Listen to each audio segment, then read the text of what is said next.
The Life and Adventures of William Buckley. 32 years a wanderer amongst the Aborigines of the unexplored country around Port Phillip, now the province of Victoria, by John Morgan. Published in Hobart, Tasmania, 1852. Audiobook, published by Antique Books Australia. Preface. Editors of newspapers seldom succeed as authors of works on reality or of fiction, and the latter are also generally unsuccessful as conductors of public journals. I allude to these matters because it may be said by some of the readers of this narrative that many of the sentences are crude and unnecessarily short, that they might have been made more interesting by adopting a different style of relation.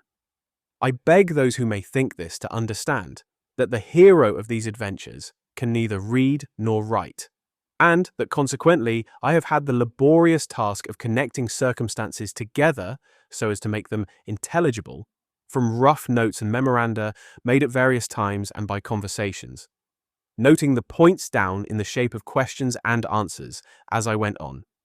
I trust this fact will be fairly considered by the critic, who may feel disposed, at his pleasure, to find fault with the style of this history, written and published as it has been, under circumstances of peculiar difficulty. As to the matter of which it is composed, I have only to say that I believe it to be faithful, not only because he who is the subject of it has assured me of its truthfulness, but from my own personal acquaintance for several years with the habits of the Aboriginal inhabitants of the Australian continent, and previously with those of other countries in every quarter of the world. This circumstance, I believe, first induced him to solicit me to edit a history of his life, but it is several years since that application, both of us having, during the interval, been otherwise occupied. At length, he having been discharged from government employ and pensioned off on the large salary of £12 per annum, and myself having retired from the very lucrative occupation of a colonial newspaper editor, I undertook the task, for our mutual benefit. Fortunately, we found a generously disposed friend in William Robertson, Esquire, to whom this work is respectfully inscribed in token of our gratitude. That gentleman having kindly undertaken to act as trustee for both parties, which, as Buckley can neither read nor write, as I have already said, was a safe and desirable arrangement. It may be proper to explain my reasons for considering such an arrangement desirable. Reader, do not do me an injustice.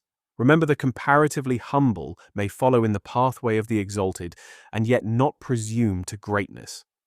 Defoe, the author of the fictitious history of Robinson Crusoe, after the publication of that very popular narrative, and during the remainder of his life, was assailed by the literary assassins of the time in a most unworthy and cowardly manner.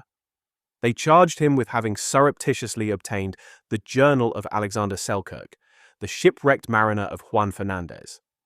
They said that having done so, and given his celebrated work to the world, he derived great annual profits from it, whilst he left poor Selkirk to pine in abject penury. Now, although we certainly do not expect any such liberal share of fame and fortune by the publication of this truthful history, I am most anxious to avoid even the possibility of such a reproach, and hence arises the trusteeship which Mr. William Robertson has so kindly undertaken. For a long time, a difficulty existed as to the risk of printing a narrative of the kind at so late a period, but at length Mr. MacDougall, late of Adelaide, engaged on convenient terms to bring the work out, which he has done in a manner creditable to himself and to the colony. I regret to say, the admirable likeness of William Buckley is the only illustration I can give. The great anxiety for gathering the golden harvest in Victoria, having driven not only the artisan, but the artist, from off the course of his usual industry. I have nothing more to add by way of preface or introduction. As for apologies for unavoidable imperfections, I make none. Why should I? In giving the history of a life in the first person, and under such peculiar circumstances, I have endeavoured to express the thoughts of a humble, unlearned man in that language of simplicity and truth, which in my mind is best suited to the subject and to the circumstances as they passed in review before me. I have anxiously sought to induce a reliance upon Providence in all cases of danger and difficulty, having myself escaped so often from imminent and immediate peril. That man is the best able to judge of the value of God's providence who has seen his power evidenced in the various ways made manifest in the battlefield, in the boundless forest, on the ocean wave, of which those who live at home at ease, knowing nothing except by reading and by the labors of others, the sailors, the soldiers, the explorers, the pioneers of the world. To them, to all, I now respectfully submit this book. John Morgan, Hobart, March 22nd, 1852. Chapter 1. I was born in the year 1780 at Macclesfield in the county of Cheshire, England. My parents were humble people who honestly provided for the support of themselves and a family of 2 girls and 2 boys by cultivating a small farm in that neighbourhood. What has become of my brother and sisters is not known to me. But a short time since I heard the former was still living at Middlewich, also a town in Cheshire, and celebrated for its salt works. The wandering, extraordinary life I have led has naturally obliterated from my memory many of the earlier scenes of my childhood, but few presenting themselves before me occasionally at this period, and those only as a dream. The following are, however, still vivid to my mind. I remember that from some circumstance or other I was adopted by my mother's father, and that I was sent by him to an evening school where I was taught to read, and that when about 15 years of age, I was apprenticed by the same good old man to a Mr. Robert Wyatt, a bricklayer residing in that neighbourhood, to be taught the art and mystery of building houses for other people to live in. It being my fate, as will presently be seen during 32 years, to inhabit dwellings of a very different description, having for their roofs only the wide spread of heaven. Having been removed in the first instance from the immediate charge of my parents, I was, I suppose, not so strictly treated by the old people as I should have been as a boy, and hence the restraints imposed upon me by my master and his very proper endeavours to make me useful and industrious were considered hardships and punishments, unnecessarily and improperly inflicted. This feeling in time completely unsettled me, and my uncontrolled discontent, mastering my boyish reason, when I was about 19, I determined to enlist as a soldier and to win glorious laurels in the battlefield, taking my chances of becoming either a corporal or a colonel. I cared not which. Neither did I very well understand the difference between the two positions, or the career of dangers, trials, and sufferings upon which I was entering. Acting upon these impulses, I enlisted in the Cheshire militia, receiving 10 guineas as a bounty, which sum I thought would prove inexhaustible. But, at the end of about a year, I took another bounty, having volunteered into the 4th, or King's Own Regiment of Foot, then laying at Horsham Barracks. The regiment was commanded by a Lieutenant Colonel Dixon, a very excellent officer, and in about 6 weeks after joining, we were ordered to embark for Holland, where His Royal Highness the Duke of York, at the head of the British Army, was endeavouring to sustain himself against the French Republican forces. My regiment was in the division commanded by the late Lieutenant General, the Earl of Chatham. It is not the purpose of this narrative to refer particularly to that period of my life. Neither shall I attempt to give the details of the campaigns in Holland. Suffice it to say that in a battle fought in that country, our regiment suffered heavily and that I was wounded rather severely in the right hand. Almost immediately after this action, the 4th, with other corps, embarked for England, and were landed at Chatham, where we lay some time. Here I received another bounty for extended service, having now been about 4 years a soldier, and by attention to my duty and general steadiness of conduct, having acquired the good opinion of my officers. Perhaps my unusual height, 6 feet 5, may also have predisposed them in my favour. It would have been well had I continued in the same line of rectitude, but my imperfect education and early feelings of discontent returning upon me, I unfortunately became associated with several men of bad character in the regiment, who gradually acquired an influence over my conduct, which very soon led me into scenes of irregularity and riotous dissipation. At length, after a 6 weeks' furlough, during which I visited my friends in Cheshire, I was apprehended as being implicated with those men in an offence which rendered me liable to punishment. The consequence was that I was tried at Chatham and found guilty, but as the laws were strangely administered in those days, where soldiers and sailors were concerned, I do not know to this hour the precise character or extent of my sentence. This may appear strange, but the reader will remember that transportation as a punishment on any regular or fixed system had then scarcely been thought of, and that soldiers and sailors were dealt with more at the pleasure of the chief military and naval authorities than by judges or justices, many of whom considered the army and navy outside the pale of their protection. With this sentence, whatever it was, ceased my connection with my family, and I have never since heard of either or any of them, excepting, as I have already said, that my brother was supposed, a short time since, to be still living at Middlewich. My fortune had now changed. I was a prisoner, working at the new fortifications being thrown up for the defence of Woolwich. In about 6 months, however, a new light broke out over my unhappy existence, and an opportunity was afforded me of ultimately retrieving my character and acquiring freedom. This was by the determination of the British government to found a penal settlement at Port Phillip, Melbourne, on the southeastern coast of New Holland, Australia, that part known as New South Wales being the only portion of the continent then occupied. Being a mechanic, I, with others, was selected and placed on board His Majesty's ship, Calcutta, Captain Woodrilf. Lieutenant Colonel Collins of the Royal Marines was appointed governor, and he accompanied the expedition, having with him in the same ship several officers and a detachment of his corps as a guard over the prisoners during the voyage and after their landing. The treatment I received on the passage was very good, and, as I endeavoured to make myself useful on board, I was permitted to be the greater part of my time on deck, assisting the crew in working the ship.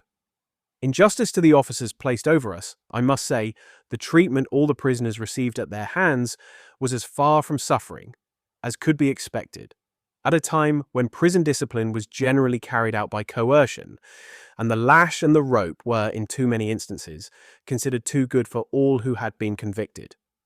To amend and reclaim, to bring back to society, and to administer hope and consolation were, in those days, considered the encouragement of mutiny, and hence to be permitted to live without additional sentences and summary punishments was looked upon as mercy.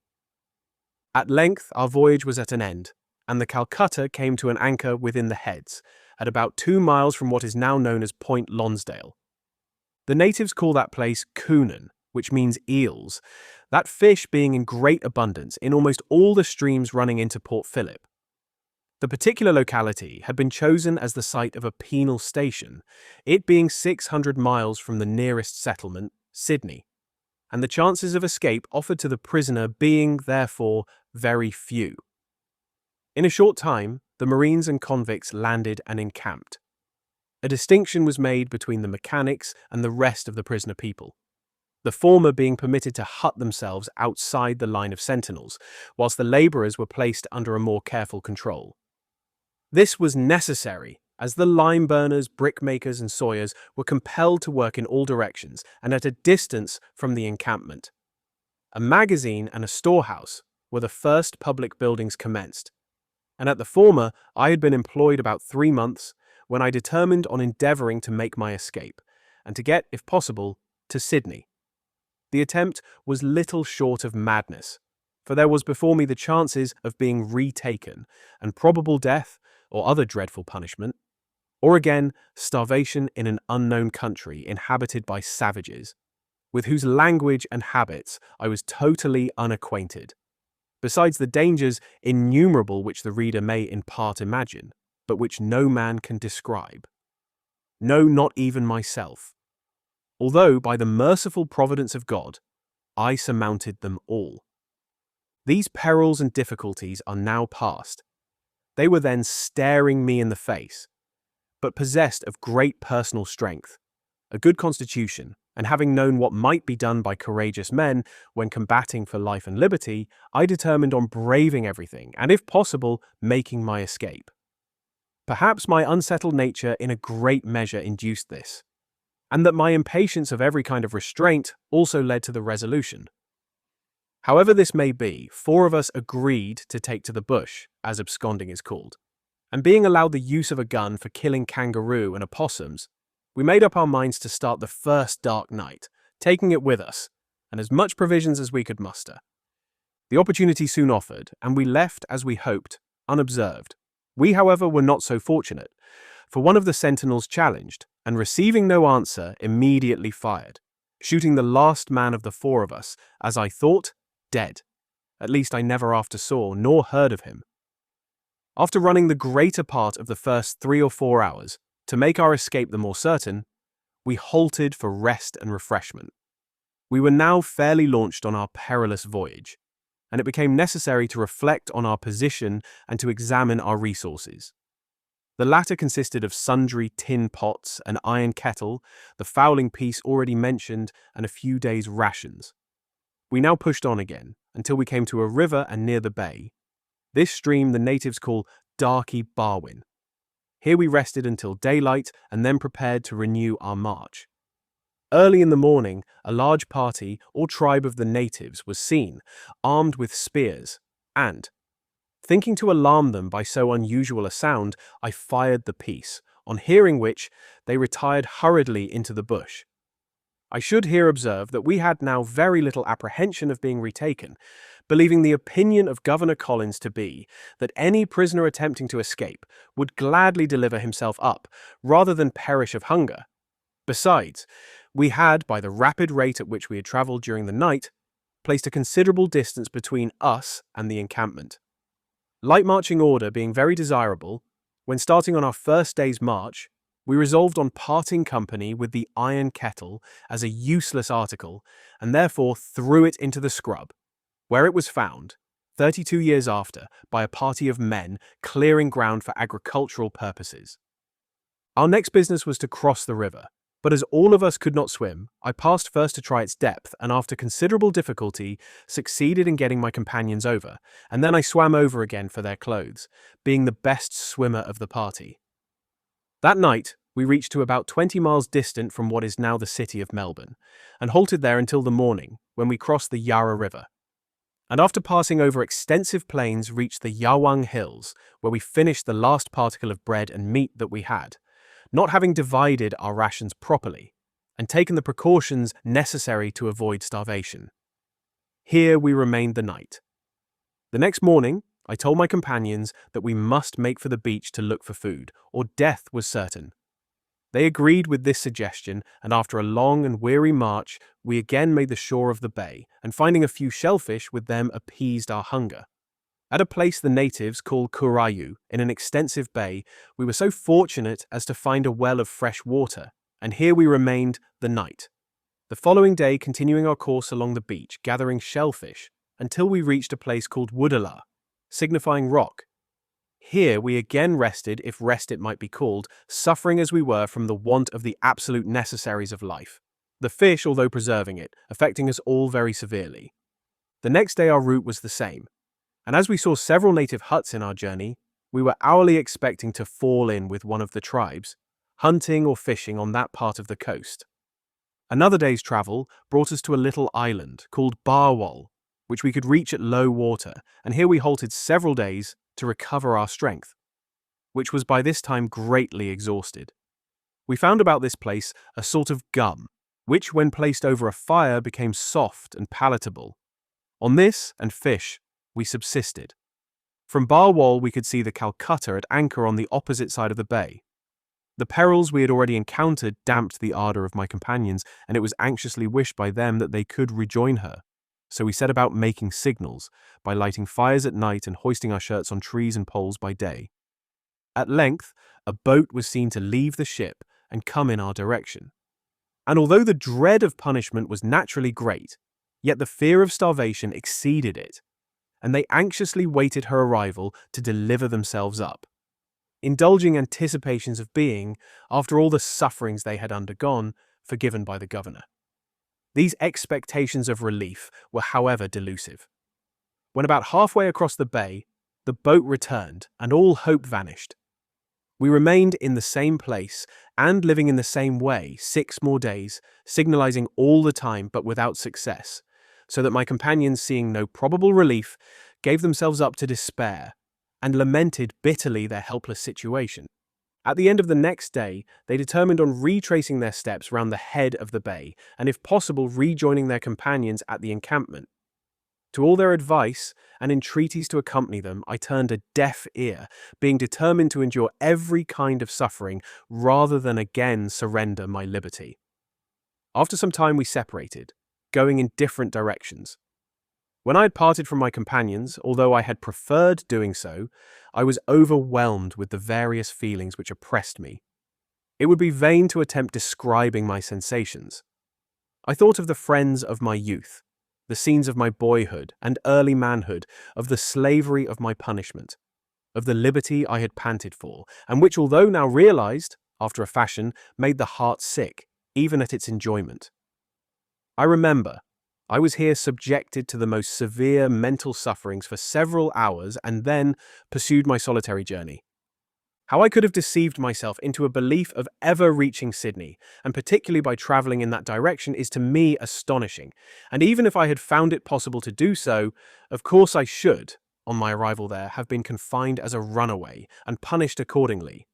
The whole affair was, in fact, a species of madness. During my first day's lonely march, I saw at a distance about 100 natives in and about some huts built of bark and boughs of trees, and others of the tribe making toward me. Being greatly alarmed, I took to the river and swam across it with my clothes on, and in so doing extinguished my fire stick, so that I was deprived of the means to cook my food.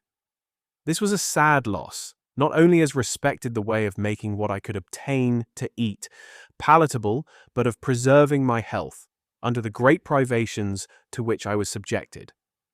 I was glad, however, to observe the natives retiring from the bank of the river to their huts, instead of following me as I expected. And, with this consolation, when I had made my way to the beach, I laid myself down to sleep in the thick scrub, covering myself over with leaves, rushes, and broken boughs. It was a miserable night, my clothes being wet and the weather cold, it being the early part of the spring of the year. At daylight, I endeavoured to ascertain if the natives were moving, as their huts and fires were within sight, and finding them not astir, I left my uncomfortable lodging and took again to the beach. As it was low tide, I found a considerable supply of the shellfish before mentioned, which the natives call koodaroo. It is the same as the English describe as mutton fish. Its shape is something like that of the oyster, but it is tougher and larger and consequently not so digestible. The shell is inlaid with what appears to be mother of pearl. These fish I was now obliged to eat raw, and having no fresh water, I suffered exceedingly from thirst until the evening, when I reached the river Karaf, a stream of considerable width and depth. I there laid myself down for the night. It was one far worse than the last, for I had taken off my clothes and hung them up in the trees to dry, covering myself with the long grass as my only shelter from the weather. The next day I forded the Karaf, and having left it and taken to the bush, I suffered dreadfully during the day from thirst, having nothing to allay it but the dew from the boughs which I collected with my hands in passing. Even this supply was very uncertain, on account of the strong breezes which prevailed during the nights. Continuing my course along the beach, I reached the Dorangwa River, where I took up my quarters in my usual manner, having the sky for my canopy and the earthy scrub for my resting place. I did so this night with increased anxiety, having seen several deserted native huts in my day's march, by which I concluded they were somewhere in the neighbourhood. On this account, I had avoided going into the bush as much as possible, although compelled occasionally to leave the beach, in order to ford the rivers I had met with on my journey. The following day I came to a stream the natives call Kuaka Dola, without having seen any living creature excepting birds and a few wild dogs. The latter fled at my approach, but their dismal howlings, and especially during the night, added to the solitary wretchedness of my situation. Although so very short a time had elapsed since I commenced my gloomy pilgrimage, I began to find the weather, as I thought, warmer, as if I had travelled into another climate. This increased my thirst, and the consequent distress which I could in no way alleviate. The streams I crossed being, even at low water, all brackish from the flow of the tide water. Added to this, my only food being shellfish, I suffered much, So exceedingly indeed that almost regardless of life, I lay myself down for the night in a state of total exhaustion. With the morning's light, however, I pursued my journey. But this day I was more unfortunate than the one preceding, for I could not find a single fish, or particle of any other kind of food or water, and in great pain and misery that day ended. The following was one which I anticipated would be my last, for I could scarcely move my limbs along, and the stages I made were in consequence very short. At length I came to two rocks nearly close to each other on the beach. Weary and tired, footsore and nearly heartbroken, I laid myself down between them. I had not been there long when the tide came in so rapidly that I found it necessary to climb some way up one of them and remain there until it had receded. The descent was a work of difficulty, having now been 3 days without a particle of food or drop of fresh water. However, I resolved on making another effort to hobble along the beach, and at length came to the Mangawak, another saltwater stream which I forded. I found the natives had been burning the bush about this place, so I carefully examined it, hoping to find some remains of fire. And at length, to my great joy, discovered a tree still smoking, and by this means again provided myself with a fire stick. For a time, however, this was useless, as I had no kind of eatables to cook and was still without fresh water. At length, I discovered a high shrub, bearing a kind of berry, many of which I knocked down. But not knowing what effect they might have upon me, I ate of them very sparingly. These berries I found very refreshing, and soon after I was so fortunate as to discover a native well near the bank of the stream, and close to the beach, in which there was excellent water, of which I drank abundantly.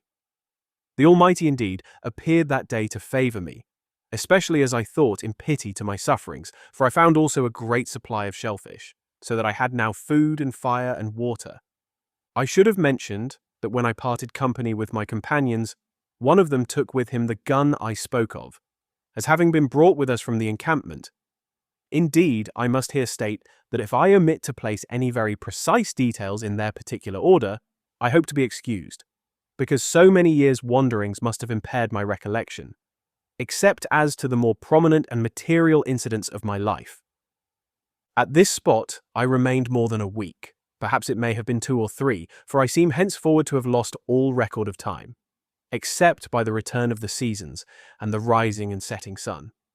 With such luxurious living for one in my situation, I soon recovered my strength, and be assured I did not fail to offer up fervent prayers of thankfulness to the God who had hitherto sustained me, and for his support under the other trials and sufferings, to which I might be subjected. At this place it rained very heavily during a whole day and night, being the first that had fallen since my wanderings commenced, but I found a cavern near the beach, and in it I sheltered myself very comfortably. At length, being sufficiently recovered, I resolved on resuming my journey, and by keeping along the beach, found abundance of fish, but very little fresh water, the streams being all salt or brackish. In 2 days I came to a large rock, about a mile long, which the natives call Nuraki. It is sheltered by very high overhanging land, so that the sun seldom shines upon it, the tide apparently never receding from it, as the depth of water seemed to be always the same. I may consider this as being my first permanent resting place, for the sort of food I had had since I left the ship, and particularly latterly, and the irregularity of my supplies, sometimes starving and at others eating to repletion, had occasioned sores and painful eruptions to break out all over my body, so as to make walking very difficult and painful. I resolved, therefore, on remaining at this place until I was recovered, and particularly as there was a fine stream of fresh water rushing out of a high rock, near which I had determined to erect a shelter of branches of trees and seaweed. It was a work of great labour for a sick man, but I persevered and finally completed my sea-beach home in about 3 or 4 days.